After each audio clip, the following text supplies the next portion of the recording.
पहले प्रदीप सर से कुछ सवाल ले लिया। प्रदीप सर, ये आपने मैनेजमेंट को भी सुना, केपी ग्रीन, केपीआई, केपीईएल, किसी एक स्टॉक पे कोई चार्ट को सही दिख रहा है क्या आपको? देखिए केपी एनर्जी मैं देख रहा था एंड 406 के आसपास का प्राइस है। मुझे लगता है कि एक्यूमुलेशन बाइंग जोन के आसपास आ रहा है, अभी नहीं, थोड़ा और आप 2-3 हफ्ता वेट करके जाइए।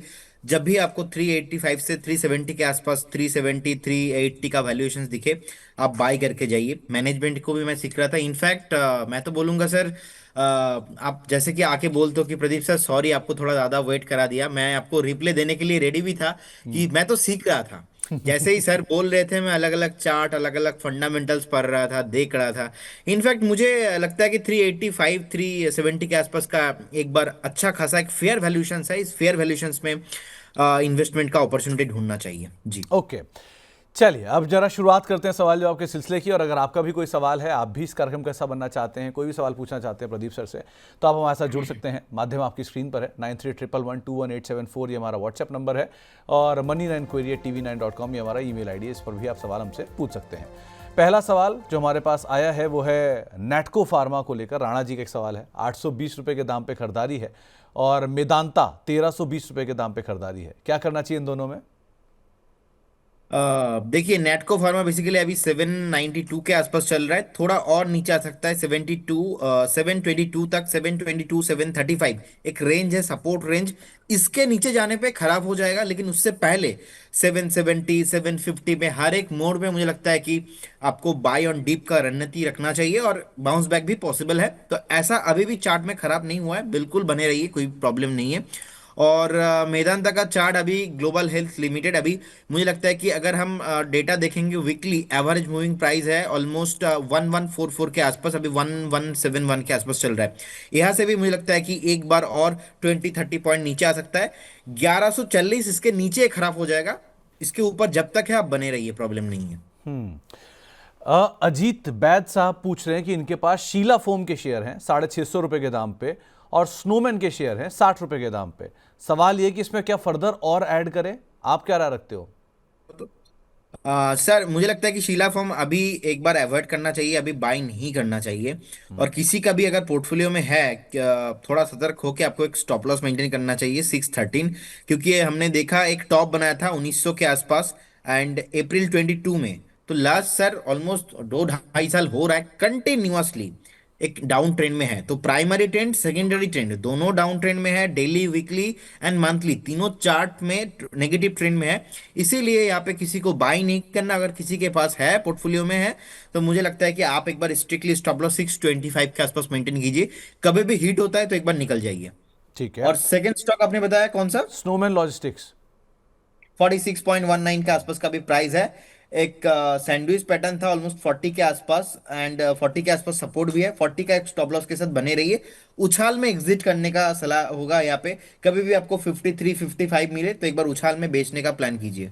चलिए, अवंती फीड है सारांश साहब के पास 700 रुपए के दाम पे। 3 महीने का उनका नजरिया है, क्या करना चाहिए? कि अवंती फीड में आज एक मोमेंटम आया है, मुझे लगता है कि मोमेंटम और थोड़ा कैरी फॉरवर्ड हो सकता है। ज्यादा मोमेंटम पॉसिबल होगा 762 के आसपास। अगर हम मैकडी को भी देखेंगे, मैकडी भी वीकली लेवल पे पॉजिटिव है। आरएसआई भी एक बार पॉजिटिव है, ऑलमोस्ट बुलिश 50 के ऊपर भी है, 54 55 के आसपास वीकली चार्ट में है। सो देखा जाए 760 अगर क्रॉस होता है, उसके बाद जो नेक्स्ट रेसिस्टेंस होगा ऑलमोस्ट 870 880 तक। तो अभी तो बने रहिए 755 760 पे, थोड़ा बहुत आपको रुकने को देखने को मिल सकता है। वहां पे थोड़ा बहुत प्रॉफिट बुकिंग होने के बाद 760 के ऊपर अगर वीकली क्लोजिंग मिलता है, अगेन आपको 865 8 एंड 900 आते हुए दिखाई देंगे। चलिए, एक सवाल आया है सौरभ गोयल साहब का। वो पूछ रहे हैं कि ट्रांस रेल लाइटिंग 748 के दाम पे लिया है, 6 महीने का नजरिया है, क्या करना चाहिए इसमें? देखिए अभी रिसेंटली ना एक डीप लगाया था वीकली चार्ट में, ऑलमोस्ट 600 के आसपास, 605 के आसपास एक स्ट्रॉन्ग सपोर्ट है। सपोर्ट लेके थोड़ा बहुत बाउंस बैक यहाँ पे आ रहा है। मैं बोलूंगा आप एक बार बने रहिए 700 के ऊपर। अगर एक बार फिर से आता है स्टॉक तो फिर से आपको मोमेंटम में आते हुए दिखाई देंगे, क्योंकि ज्यादा पुराने डेटा है नहीं। आईपीओ जो हाई है, आईपीओ हाई के ऊपर अभी सस्टेन किया था, बीच में थोड़ा बहुत प्रॉफिट बुकिंग भी देखने को मिला, लेकिन लोअर टाइम फ्रेम से ना एक बेस बनता हुआ दिखाई दे रहा है। अब वो बेस के हिसाब से सपोर्ट एक स्टॉप लॉस मेंटेन कीजिए, 600 will be your stop loss. अभी बने रहिए, होल्ड पे रखिए जी। तो बने रहना आपके लिए ज़्यादा बेटर रहेगा। विशाल मेगा मार्ट पे एक सवाल आया है, 80 रुपये के दाम पे खरीदारी कर रखी है। ये शायद आईपीओ के आसपास ही खरीदारी है, चला बहुत था, अब क्या करें? देखिए, विशाल मेगावाट उस जिस दिन प्रोमोटर स्टेक सेलिंग का न्यूज आया था, उस दिन का जो लो था ना 112 113, तब से नॉन स्टॉप भाग रहा है। अब आईपीओ के बाद भी देखा हमने, बहुत बढ़िया परफॉर्मेंस किया, लगातार आईपीओ हाई के ऊपर सस्टेन किया, प्राइमरी टेंट सेकेंडरी टेंट दोनों पॉजिटिव है। रिसेंटली 150 के ऊपर भी सस्टेन किया था, अब 138 के आसपास है। अगर आपने 80 पे बाय किया, मैं बोलूंगा 130 का एक स्टॉप लॉस अपने मेंटेन करके जाओ। आप एक ट्रेलिंग स्टॉप लॉस मेंटेन करना बहुत इंपॉर्टेंट है। अगर आपका व्यू नेक्स्ट 2 से 3 क्वार्टर है, मुझे लगता है कि मैं यहाँ पे पॉजिटिव हूँ, 170 180 भी आपको आते हुए दिखाई देंगे। अभी फिर से एक बाइंग जोन के आसपास आ रहा है, तो 130 के आसपास का एक स्टॉप लॉस मेंटेन करके जाइए। और लॉन्ग टर्म में इसका जो स्टॉप लॉस है, जो प्रोमोटर स्टेक सेलिंग हुआ था उस दिन का जो लो है 112 115 के आसपास एक स्ट्रॉन्ग सपोर्ट है। तो अगर आप थोड़ा आपका कम टाइम का व्यू है, 15 20 दिन, एक महीना, 130 का स्टॉप लॉस, थोड़ा आपका लंबा व्यू है इसमें रहने का, तो फिर 115 का स्टॉप लॉस। तो दोनों इन्वेस्टर्स के लिए दोनों अलग अलग स्टॉप लॉस आपको मेंटेन करना चाहिए जी। ओके। एक सवाल आया है गुंजन जी का, आपको रिगार्ड्स दे रही है पहले तो अपना। दूसरा, उन्होंने एनआईटी के शेयर ले रखे हैं 160 रुपये पर और एनसीसी के 260 रुपये पर। तो पूछ रहे हैं कि क्या एनसीसी से निकल के पराग मिल्क में चली जाए? देखिए, एनआईटी अभी तो 97 के आसपास का प्राइस है, एंड एनसीसी अभी 187 के आसपास है। गिरते हुए बाजार में मैं बोलूंगा अभी आप एक बार वेट करके जाइए। मार्केट का हाल भी इतना अच्छा है नहीं, और दोनों स्टॉक का ही ट्रेंड बहुत खराब है। तो डेफिनेटली यहाँ पे एक बार ना आप एग्जिट करके, अगर पॉसिबल है तो एनआईटी में 91 का एक स्टॉप लॉस, और पर्टिकुलर एनसीसी में मुझे लगता है कि 170 का एक स्टॉप लॉस मेंटेन करना चाहिए। और आपने बताया पराग मिल्क, राइट? जी। पराग मिल पे सर अभी एक सपोर्ट के आसपास थोड़ा बहुत आने दीजिए, टू 94 टू 90 के आसपास मुझे लगता है कि एक बाइंग जोन हो सकता है। अभी 313 के आसपास का प्राइस है, तो थोड़ा और नीचे आने दीजिए, आपको नीचे मिलेंगे, 1 2 हफ्ता वेट करके जाइए। तो आप थोड़ा सा वेट करिए, आपको नीचे के लेवल्स पे आता हुआ ज़रूर दिखाई पड़ेगा, उस हिसाब से आप देख सकते हैं। स्टैनले लाइफस्टाइल, अविनाश सिंह साहब के पास है, 464 रुपये के दाम पे लिए हैं। इनका 45% कैपिटल वाइप आउट हो चुका है, अब क्या करें? सर मैं सुन नहीं पाया आपका स्टैनले नाम। लाइफस्टाइल। Okay, yes. देखिए, अभी 249 के आसपास का प्राइस चल रहा है। मैं बोलूंगा लगातार सपोर्ट ब्रेक करते हुए नीचे आ रहा है। इसका ट्रेंड सर बहुत ही खराब है। इनफैक्ट लास्ट अगर हम 2 3 महीने का भी परफॉर्मेंस देखेंगे, बहुत खराब है। इसका ऑलरेडी स्टॉप लॉस हिट हो चुका है। करेंट जोन से एग्जिट करने का सलाह रहेगा। यहाँ पे जितना बने रहेंगे उतना ही आपका पैसा लॉस करने का चांसेस होगा। नेक्स्ट, अभी दूर दूर तक कोई सपोर्ट भी नहीं दिख रहा है, ऑल टाइम लो के आसपास आ चुका है। एक बार एग्जिट करके चले जाइए, लॉस बुक कीजिए, किसी और पीएसयू में रहिए, मेटल पे रहिए, तो आपका रिकवरी भी हो जाएगा। एक सवाल कपिल अहमद साहब का, ये पूछ रहे हैं कि वेंट इंडिया में क्या करें, इन्हें यहाँ लॉस हो रहा है, प्लस अपोलो हॉस्पिटल, क्या इन लेवल्स पे ठीक है खरीदने के लिए? देखिए, वेंट इंडिया अभी प्राइस है 8,280 के आसपास, एंड जी। मुझे लगता है कि अभी आपको एक स्टॉप लॉस बहुत ही स्ट्रिक्टली मेंटेन करना चाहिए। Almost 8,000 will be your stop loss. 8,000 के नीचे जाने पे शॉर्ट टर्म ट्रेंड जो है वो खराब हो सकता है। अपोलो हॉस्पिटल चार्ट में अभी बढ़िया वैल्यूएशंस पे है, no doubt, fundamental is a very good stock. 7,455 के आसपास है। आपको और थोड़ा नीचे आते हुए दिखेंगे, 7,100 के आसपास आते हुए जैसे ही मिलता है, आप एक बार बाई ऑन डिप करके जाइए, और अगर किसी के पास है बने रहिए। लेकिन विन इंडिया में अभी एक 8,000 के आसपास के स्टॉप लॉस मेंटेन कीजिए। उसके नीचे आने पे मुझे लगता है कि बाई अभी नहीं करना चाहिए, अभी थोड़ा अवॉइड करना चाहिए। आरईसी लिमिटेड, राहुल गुप्ता जी का एक सवाल है, 387 रुपये पे खरीद रखा है और आईटीसी 221 रुपये के दाम पे खरीदा हुआ है, क्या करना चाहिए इन दोनों में? ये आरएसी बहुत टाइम से नहीं चल रहा है। आरएसी पीएफसी दोनों भाई भाई है, चलता बढ़िया फंडामेंटल है, लेकिन बहुत टाइम से नहीं चल रहा है, करेक्शंस मोड पे है। तो मुझे लगता है कि अभी नहीं चलेगा, और थोड़ा आपको नीचे मिल सकता है 340 तक। और आईटीसी जो है, बेसिकली आईटीसी फंडामेंटली बढ़िया लगता है, लेकिन एक कंसोलिडेशन मूड पे है बहुत टाइम से। 395 390 के आसपास का एक शॉर्ट टर्म का स्टॉप लॉस मेंटेन कीजिए, बने रहिए। लॉन्ग रन में इसको आप प्रॉफिट आते हुए दिखाई देंगे, और भी हायर प्राइस आपको आते हुए दिखाई देंगे, लेकिन लॉन्ग टाइम से कंसोलिडेशन मूड पे है। अगर हम जनवरी 24 का भी बात करेंगे, उससे पहले अगर हम जुलाई 23 का भी बात करेंगे, ऑलमोस्ट 493 के आसपास का टॉप बना के आया था। इनफैक्ट इसी साल भी जिस तरीके से ऊपर से थोड़ा बहुत हल्का हुआ है, कहीं ना कहीं अभी फ्रेश बाई करने का मौका तो मुझे नहीं लगता। और आईटीसी का एक नेचर है, आज से देखेंगे 5-7 साल पहले आईटीसी 4-5 साल चला नहीं है, फिर से आईटीसी भागा। 2020 के बाद जो आईटीसी का मूव था बहुत बढ़िया, लेकिन अभी मुझे लगता है कि एक बार अवॉइड करना चाहिए शॉर्ट टर्म, अगर किसी का व्यू है तो। हम्म। तो अगर शॉर्ट टर्म व्यू है तो आपको अवॉइड करना चाहिए, ज़्यादा बेटर रहिए शॉर्ट टर्म के लिए ऑब्वियसली। श्नाइडर पे पूनम जी एक राय मांग रही हैं आपसे, क्या करना चाहिए? 880 रुपये के दाम पे इन्होंने खरीदारी कर रखी है। हम्म, अभी ऑलमोस्ट 797 के आसपास का प्राइस है। 880 पे अगर आपका बाइंग है तो एट फर्स्ट आपको 678 का एक स्टॉप लॉस है, उससे पहले कोई भी सपोर्ट नहीं है। आप देख लीजिए, अगर आप वेट करके जा सकते हो तो वेट कीजिए, अदरवाइज एक बार एग्जिट करके जाइए। और आपको प्राइस नीचे आते हुए दिखाई देंगे। रिसेंटली एक ब्रेकडाउन हुआ है 820 के आसपास, 820 पे एक स्टॉप लॉस हिट हो चुका है। एंड वो जो लेवल का ब्रेकडाउन आया है, नेक्स्ट लेवल निकल के आ रहा है यहाँ से भी 100 पॉइंट नीचे। ओके। एक सवाल आया है, यूनाइटेड स्पिरिट्स पर 1370 रुपये के दाम पे खरीद रखा है। अब उनका कहना यह है कि क्या इसमें से निकलकर वेंट इंडिया के शेयर ले लें? देखिए, वन इंडिया अभी नहीं लेना चाहिए, जैसे कि मैंने बताया।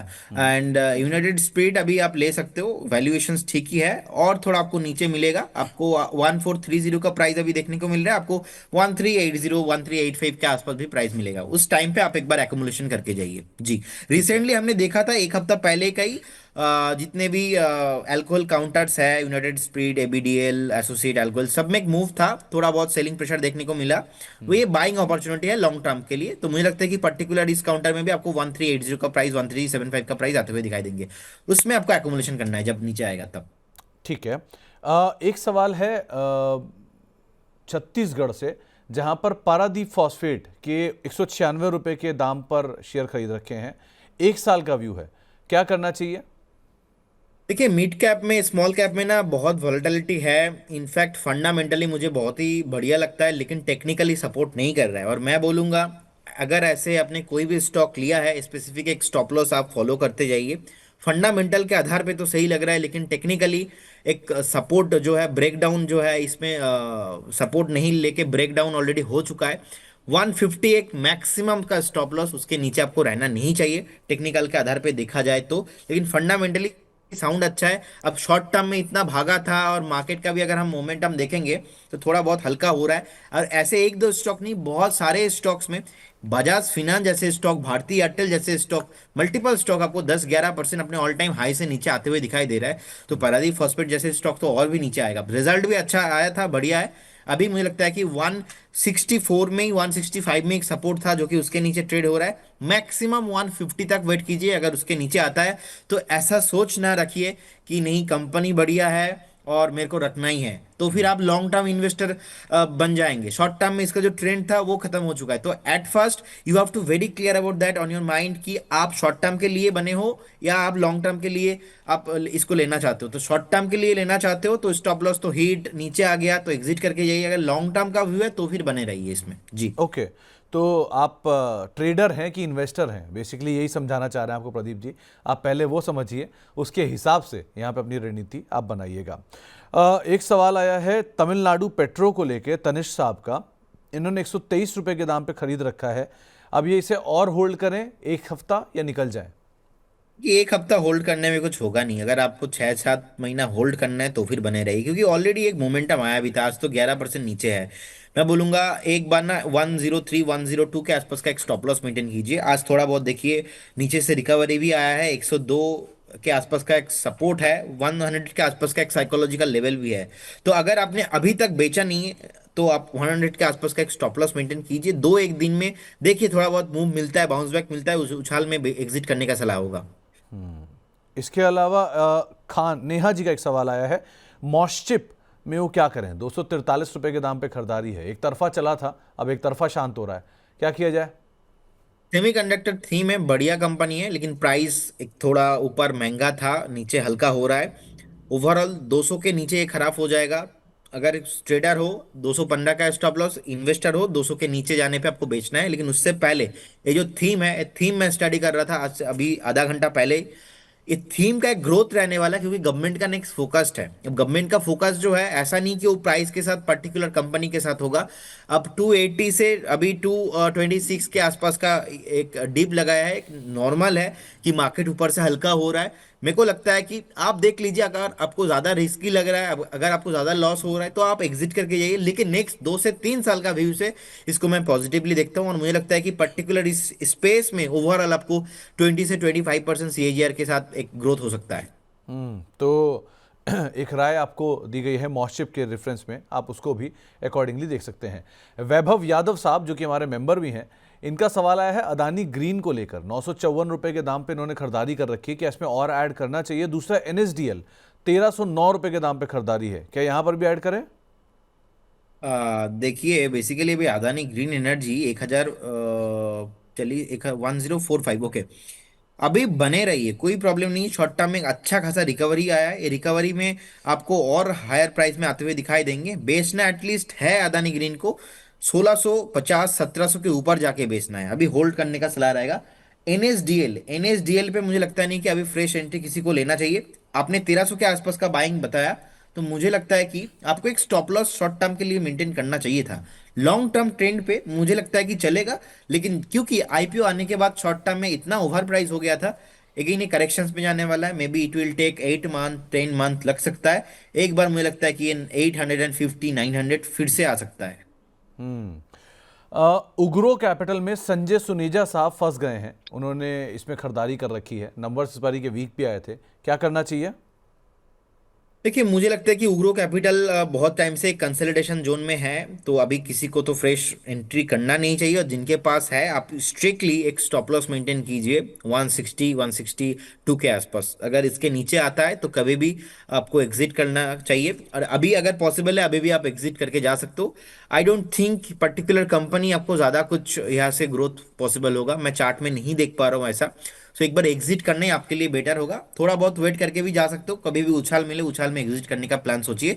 उतना इसमें मोमेंटम आता नहीं है, और स्पेशली आप देखेंगे वॉल्यूम भी उतना है नहीं इसमें, तो फंसने का चांसेस बहुत हाई है। जैसे कि आप बोल रहे हो कि ऑलरेडी फंस चुके हैं, तो एक बार मैक्सिमम 161 उसके नीचे तो रहने का कोई बात ही नहीं है। पॉसिबल है अभी भी एग्जिट करके जाइए।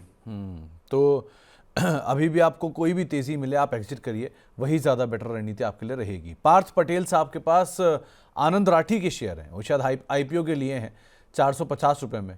आप क्या कहोगे, वो आईपीओ बेस वगैरह बन गया क्या इसमें?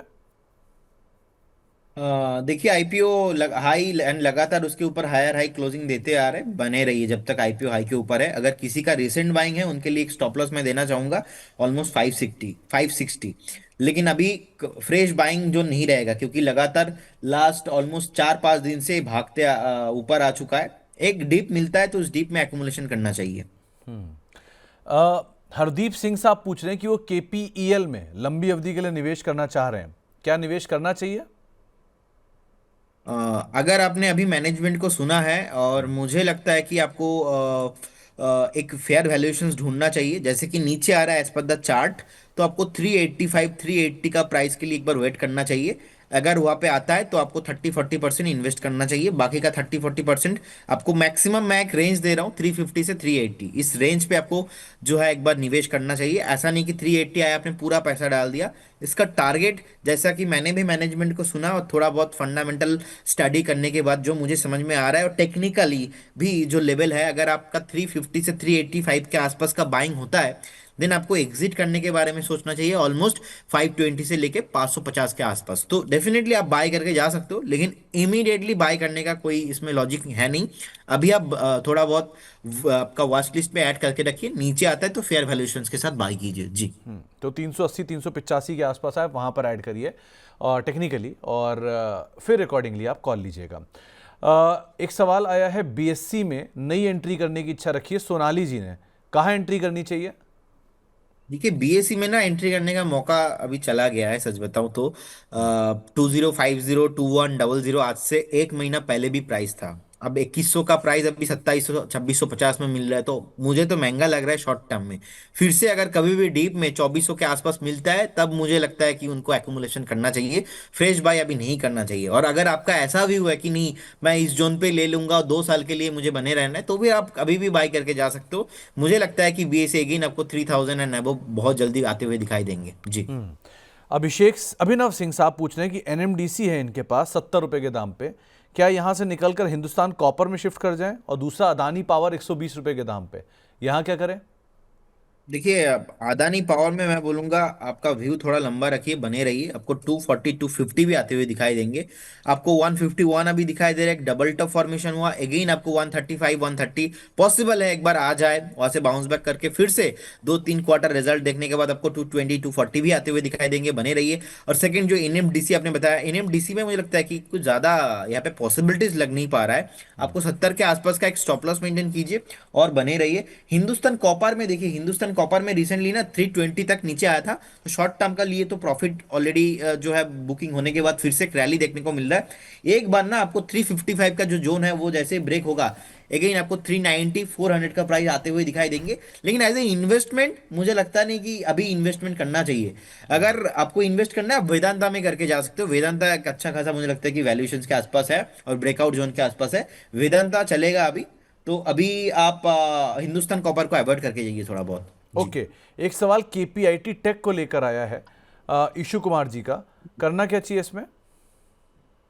देखिए अभी 1207 के आसपास है, एक अच्छा खासा वैल्यूएशंस में आ चुका है और यहाँ पे बाउंस बैक दिखाने के लिए रेडी है, बने रहिए। आपको बहुत जल्दी ये 1411 1415 आते हुए बिल्कुल दिखाई देंगे। अभी 1207 के आसपास है, एक डबल बॉटम फॉर्मेशन हुआ है चार्ट में और रिकवरी भी आ रहा है। अगर यहाँ पे रिकवरी और तेजी देखने को मिलता है तो प्राइस भी यहाँ पे ठीक ठाक अच्छा खासा बढ़िया काउंटर है, बने रहने का ही सलाह होगा इसमें। चलिए, तो आगे भी बातचीत करते रहेंगे प्रदीप सर से, लेकिन जरा अभी रुक कर लेते हैं बजिंग स्टॉक का।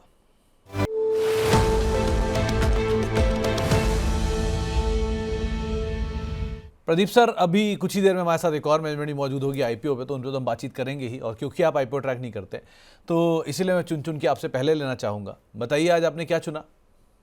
देखिए कंपनी का नाम है बजाज फाइनेंस एंड मैं अभी थोड़ा बढ़िया एक कैटेगरी वाला स्टॉक के साथ जाना पसंद करूंगा क्योंकि मार्केट का हाल बहुत खराब है।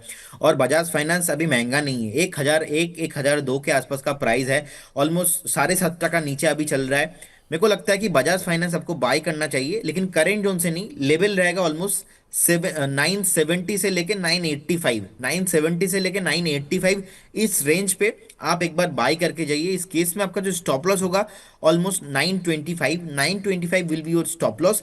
टारगेट होगा 1080 एंड सेकंड टारगेट होगा 1150। 1080 फर्स्ट टारगेट, सेकंड टारगेट रहेगा 1150।